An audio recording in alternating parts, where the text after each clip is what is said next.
Wall Street Wrap-Up is supported by Bamboolas, featuring live music. And now, tapas and wine upstairs. Bamboolas, the heartbeat of Frenchman Street. This week on Wall Street Wrap-Up, today starts the busiest 5-day stretch of the year.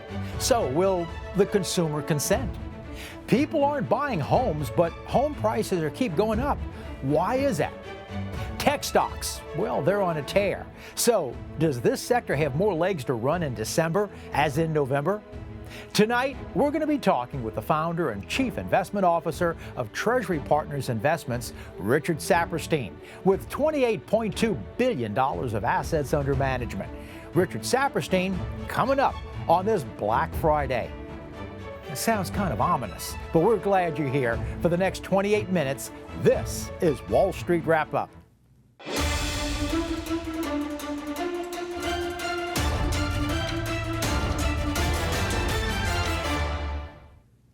Hi, welcome. I'm Andre Laborde. On this Friday, November 24th, I hope everyone had a happy Thanksgiving. Well, today starts the busiest 5 days of shopping for the whole year. So what is the condition of the consumer? Well, according to Adobe online sales for year over year, in November it was up 5%. And for toys, for last month, it was up 76% compared to the daily average sales last month. The National Retail Federation expects that this year, 72% of you will be shop either in store or online for this weekend. Now that's an increase from last year when the percentage was 69% of you were either in store or online. Now this weekend, many may go because of the deals, but many of you just may be out of tradition. The National Retail Federation expects today through Monday that 0.75% of you will be shopping with an average spending per person of $567, and that's up 13% from last year in 2022. But this year, there'll be more challenges to make those numbers because of gangs going into stores to shoplift and theft. Many of your favorite items are going to be locked up, and if staffing is smaller than last year, the lines and wait times to get those higher ticket items, they may take a little longer. So, how did our money do this week? Well, as of Wednesday's close, energy was the only negative sector, falling after announcing the delay of the OPEC Plus meeting. And as of Wednesday's close, the Russell 2000 was lower for the week. Big tech stocks all higher today. Top sectors for the week were communication services and healthcare. As of Wednesday's close this week, Dow Jones closed up 0.9 of a point, and the S&P 500, they closed up also up 0.9 of a point, and the Nasdaq closed on Wednesday up 1% for the week. Jeff Bezos is the founder and one-time CEO of Amazon, also owner of the Washington Post. Well, he's selling just over 1.5 million shares of his stock. He was living in Seattle, Washington, but he's moving along with everyone else to Florida. Plus, he's also getting married, and it sounds like it may be quite expensive. According to an NBC poll this week, the public perception of Biden's handling of the economy, almost 60% of you disapprove of his handling of the economy, while 38% of you approve. Today is the official start of the holiday shopping season, and the question is, many retailers are hoping that consumers will be parting with their money as in past years for Christmas and the holidays. According to the Federal Reserve Bank of New York, the consumer credit rejection rate has hit over 20%, which is 2% higher than it was last year. Consumer spending is key for the shopping weekend. Shoppers are expected to spend on average of $567 between today through this coming Cyber Monday, and that would be a new high. Goldman Sachs this week points out that of the 500 stocks of the S&P 500, 73% of the gains of the S&P came from just 7 stocks versus only 6% from the other 493 remaining gains. So, how will the stock market surge since the beginning of this month affect the remainder of the year into next? And is technology the place to be, or should we be looking for somewhere else? Tonight, my guest is Richard Saperstein. Richard is the founder and chief investment officer of Treasury Partners. In fact, Barron's has named Richard consistently since its rankings began in 2004 as the top 100 wealth managers with over $28.2 billion of assets under management. Best of all, he's here with us tonight. Hi, Richard. Welcome to Wall Street Wrap-Up. Thank you. Pleasure to be here. Richard, we've had a great November, and this is Black Friday. We're about to be going into December. Do you see stocks as going to be continuing their trek upward as we've had so far in the last weeks of November? Well, I think when we talk about stocks, we've got to look at two markets. There are the Magnificent Seven, which are up dramatically this year, and there's the other 493, which are up just 4%, leading to the overall S&P up 18%. So when we talk about stocks, it's really a bifurcated market. As you probably know, we're overweight large cap tech. We'll continue to be overweight large cap tech. And I think if the rally continues, it'll likely broaden out to some of the other sectors that are showing more value. What about those 7 stocks? Do you prefer to own those specific 7, or such as an ETF of the S&P, but you've got the other 493 as well? Well, we actually use a combination of individual stocks through separately managed accounts, as well as ETFs. And this comes back to optimizing a client's portfolio and where is the most efficient way to deploy capital in the equity markets. And so we have found that a combination of ETFs, direct drive right into the sector or into the market, is highly efficient to capture 100% of the upside. With separately managed accounts, it is possible to capture different percentage of upside downside capture. For example, with certain separately managed accounts, our experience is, let's say, 95% of the upside, but only 85-90% of the downside. For big tech and also for those 7 that you were talking about earlier, do you think that there's still more room to run, that they're not overbought? Well, they're clearly overbought if you look at them simply on the basis of the PE ratios. But I think we have to look at the market differently today than historically over the last 20, 30 years, simply because today the M7 can contribute 28% of the market value of the S&P, and they're trading at a significantly higher multiple than all the other stocks in the index. So that in turn leads to a higher overall PE ratio for the S&P.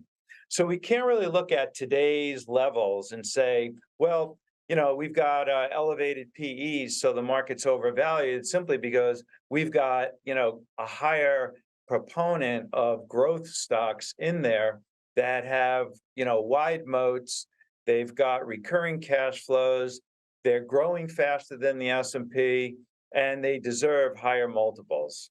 And Richard, I think that's a good point, because also thinking about like this week, going from last Friday, a week ago, they had Chat GPT, and the CEO was fired over last weekend. And then within a course of 48 hours, this week, by the time we finish this interview, he may be back at ChatGPT, or he might be with Microsoft, or he might, because now companies like Salesforce and Microsoft are telling people that any tech that wants to leave that company, OpenAI, and go with Microsoft or Salesforce or others, they'll match a salary. So there's a lot more room to grow. I guess what you're talking about, of Microsoft right there, or NVIDIA. It reminds me of the line, should I stay or should I go now? Right. And by the way, it's emblematic of the feeding frenzy for high-grade engineers in this AI space.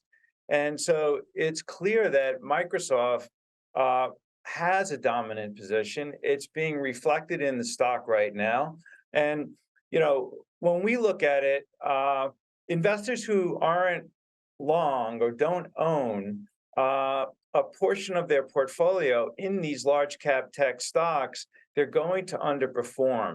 And this feeding frenzy for talent is emblematic of what's going on and the value of that potentially in the future. Do you think that I know I get calls and people ask and write me about who want to invest into the AI, artificial intelligence. So I imagine, like, let's say your clients and say, Richard, I want to get involved in something like this. What would you tell them? Well, our discussions are really about asset allocation. And, Hmm. that's one of the larger drivers of returns. And so if clients have proper asset allocations, they can certainly have a portion of their equity sleeve in large cap tech and benefit from any developments in AI.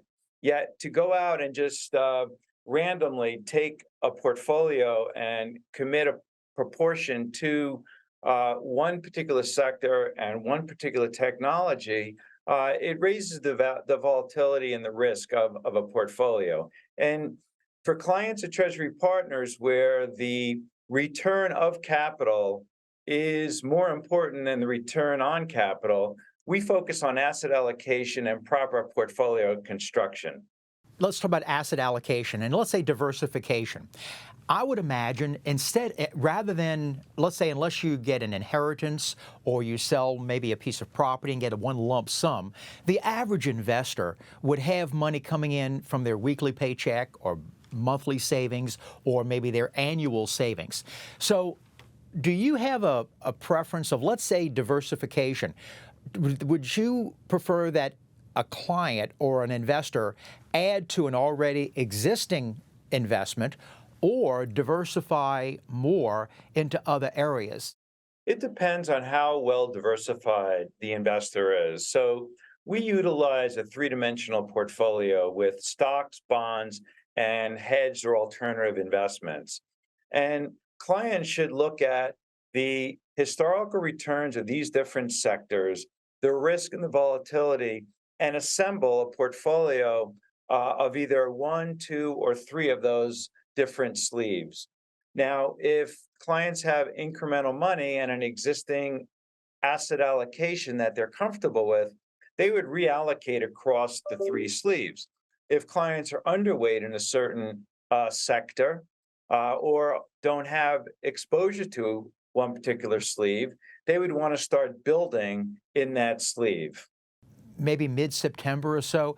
I remember either reading or seeing you on another financial channel, and you were talking about there were the other opportunities outside of equities and stocks. Is this what you're talking about, of the different sleeves of maybe bonds, or what were you discussing?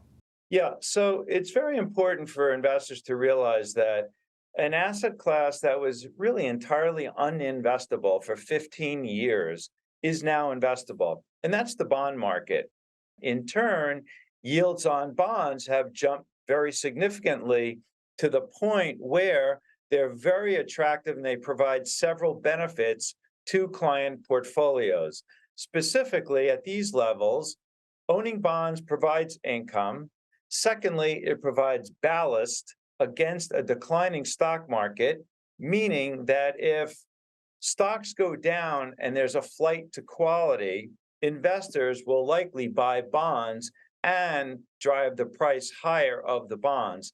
And finally, the bonds provide protection against the slowing economy.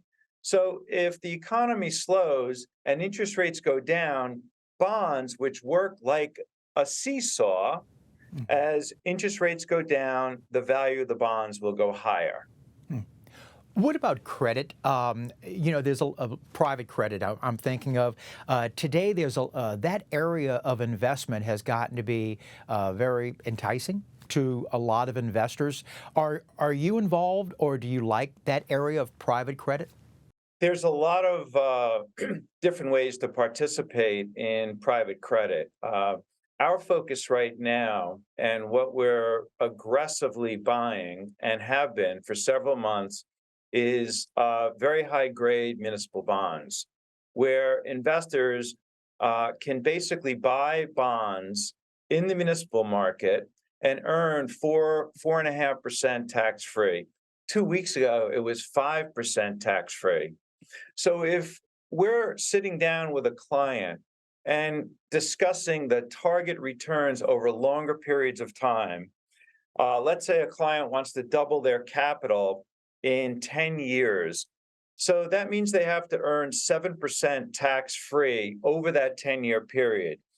If I can start off the portfolio with 4.5% tax-free in a very safe bond investment, then it reduces the amount of risk that is needed with the balance of the portfolio. Remember, we talked about an asset allocation, the balance of the portfolio that has to be allocated to equities to drive those higher returns.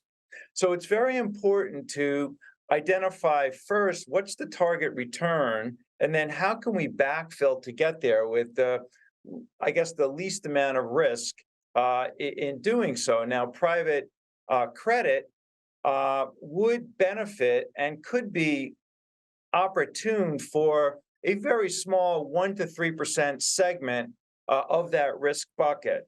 But at these levels where we can get a pre-tax equivalent of 9% with a municipal bond, we're heavily focusing on that right now. Private equity is now going into the area from only a select few to now wanting to get into more mainstream, that they're selling shares and such like that. And when you're talking about asset allocation, is that something that would be of interest to, as an investor, for, you think, the, I'll use the term, the mom and pop person of a private equity type of investments? No, that would be inappropriate due to the illiquidity, the lack of transparency, and the elevated costs of accessing those investments for a small investor. You can look at it like PE, private equity, and private credit for that matter, are only appropriate and suitable for investors that could really withstand the illiquidity of those investments. And, that really leads to a very small allocation after first filling, the baseline of a client's investment portfolio. And that's a very good point, because I think a lot of people don't know is that, as a stock or an ETF, if you want to go ahead, or mutual fund, if you want to sell it, it does just from a push of a button and you get your money back right away. But with private equity, you've got to wait 5 years, 7 years, down the line for doing something like that. Yeah, having been a practitioner for over 40 years now, there's one thing I come to appreciate, and that is liquidity. So when the problems hit and, tail risk events occur, whether it was from, Black Monday in 1987, we've had them, the S&L crisis of 93. So investors should recognize that if they're going to have illiquid assets in their portfolio, they've got to size it properly so they have adequate offset of liquid assets in the event of those harmful environments occurring. Richard, at one time, well, right now, oil, for the last week or so, oil has been down. And for those who want to fill their tank up, they're saving 8 to 10 cents, 12 cents a gallon, but for the moment. And at one time, I know you were very bullish on oil stocks. Is now a good time? Are you still bullish on oil stocks and E&P, and also or do you think that this is a good time to get in?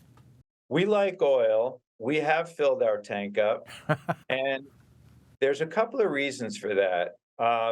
So we like buying certain stocks with high elements of operating and free cash flow.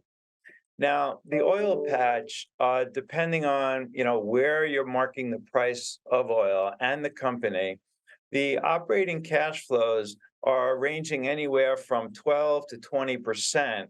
And then the free cash flow from 10 to 16% on the companies that we own. Now, what that means is if a company has 15% free cash flow after their operating expenses and their capital expenditures, it means they've got a lot of money to return to shareholders through dividends and stock buybacks. In an environment where we have higher interest rates and volatility in the stock market, we're comfortable owning a portion of our portfolio in that sector, which has high attributes of free cash flow that'll be returned to the shareholders. Now, the other side to that is, hey, wait a second, we're all going electric and we're not going to need oil so fast. Well, we don't think that's happening for decades, where the internal combustion engine will still be around for a while. Airplanes will still need oil, and unfortunately, it's here to stay for a significant period into the future. Richard, I completely understand and agree with you on that. I know, what most people don't realize, anything from lubricants to plastics to vinyl to the things that most people don't even see, they automatically believe that just because of the fact of gasoline in your tank is the only use of petroleum, and it's just not the case. So, but totally understand. Well, do you think, Saudi Arabia right now, and with OPEC, they've had production cuts in the past. If oil stays at a lower rate as it has been, do you think that Saudi Arabia and the other OPEC countries are going to be wanting to do more cuts? Uncertain, yet there's two things to consider. One is, as the price goes down, they're more incented to restrict output. And secondly, the Strategic Petroleum Reserve is at the lowest level in years. And the president has indicated that he will look to refill at certain price points. So there are two factors that could keep the price of oil from dropping too much. We'll see what happens, but the names that we own, and in general, the oil companies that we follow and have invested in, will do well at $70 oil. Last week, Home Depot came out with their third quarter earnings. We're now in the fourth quarter. And I know at one time you were very high at Treasury Partners with Home Depot. Do you still like Home Depot? And what do you think the future of it for that company right now? Well, there's an interesting dynamic going on in the housing market in that mortgage rates now are 8%. So all the world that has refinanced into a 2.5%, 3% mortgage is effectively locked into their existing housing stock. Mm-hmm. And what's going to happen is new home sales, as we see right now, are slowing. And you can look at the NAHB, which has been declining, as emblematic of that decline in sales. And at the same time, our outlook is for existing homeowners, rather than moving, because they would have to assume a prohibitively expensive new mortgage, they're going to do more remodeling. And so they'll, remodel the kitchen, add some room to the house. And that would cause greater demand over at Home Depot, and likely for Lowe's for that matter, which we don't own. So we own Home Depot, and we continue to like that name. We've probably had the most anticipated recession that hasn't occurred yet. Okay. Do you think we're still in store for a recession? And if you do, how should you prepare for one? Oh boy, this is like ground control to Major Tom. Can you hear me? Do you think the Federal Reserve has done a good job of a soft landing? The facts on the ground suggest a slowing economy. Leading economic indicators have been down for an extended period of time. M2, the liquidity in the system has been contracting for a very long period. Manufacturing orders are down, bankruptcies are up, credit card debt is up, unemployment claims are ticking higher. Internationally, the global economy is slowing down. So, if you look at the data, it suggests a slowdown. Yet, if you look at the stock market, it suggests that it's all clear and the Fed has orchestrated, that soft landing which you suggest. Our view is that the economy is going to slow and eventually rates will go lower. And by owning bonds out 10, 12 years, as rates move lower, those bond values will go higher.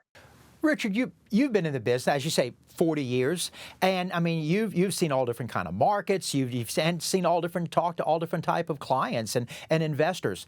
If you had the idea, the thought, you could change the perception or the mistake of one thing that investors make, what would that be? Not knowing what they own, not knowing concentrations.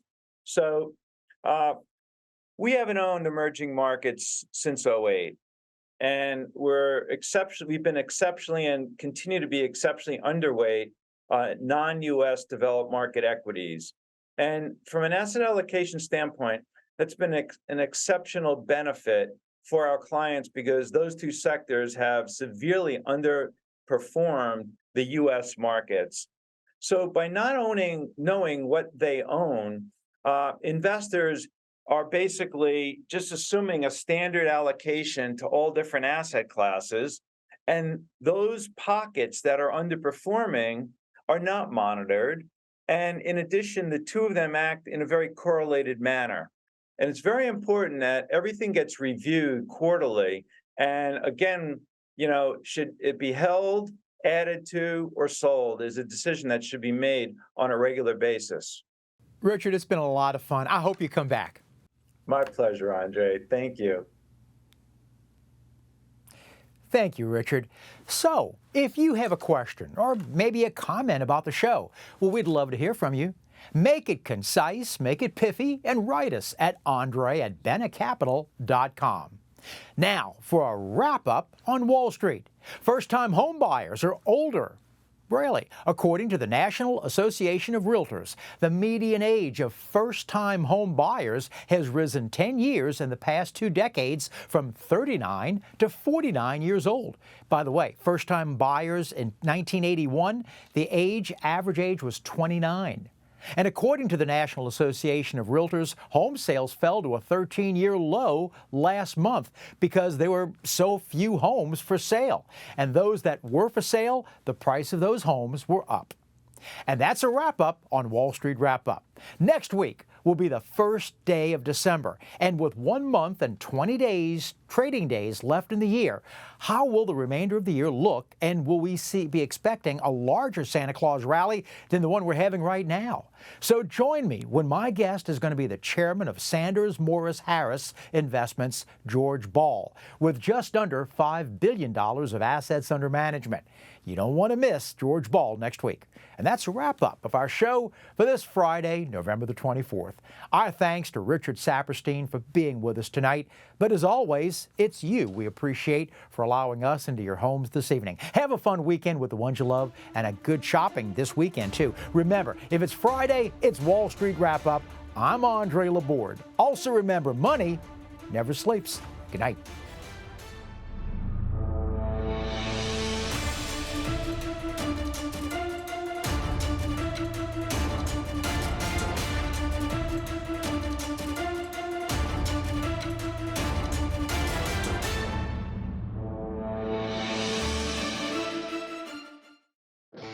Wall Street Wrap-Up is supported by Bamboolas, featuring live music.